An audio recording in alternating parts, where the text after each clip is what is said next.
Ceyhun, sual verə bilərsiniz ki, deməli, yolun qırağında yolu qaça-qaça keçən piyada xatalıdır, yoxsa yolun qırağında dayanıb burnunu qurdalayan piyada xatalıdır? Bu sualı verə bilərsiniz.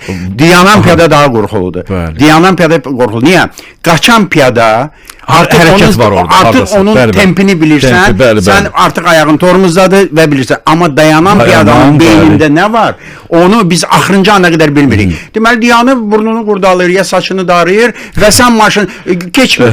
50 metr uzaqdasan, keçmir. 30 metr, özdə piyada keçidindən yox ha.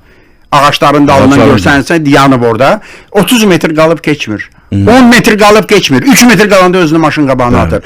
Bunu izah eləməkdir. Bunu soruşsan ki, Ceyhun, bunlar niyə belə eləyirlər? Bunu yəqin psixoloqlar deməlilər. Mən bilmirəm niyə belə. İnsan bu qədər öz həyatına qarşı soyuqqanlı ola bilərmi? Bəs biz neyiniyək? Bizim verilişin özəlliyi ondan ibarətdir ki, təkcə problemi demirik və problemin həllini həmişə deyirik. Nə etmək lazım? Ceyhun, yolun qırağında piyada görsəz, o dəqiqə ayağınızı, xüsusilə dayanmış piyada görsəz, ayağınızı tormuza atın. Demirəm ki, dayanın. Amma ayağınız tormuzun üstündə olmalıdır. Niyə? Filmləri görmüsünüzmü? Deməli, elə bir ki, cinayətkarı tutmaq istəyən elə bir polis kişidir. Əlində tapancası, siz fikir vermişsiniz, otağa necə girir?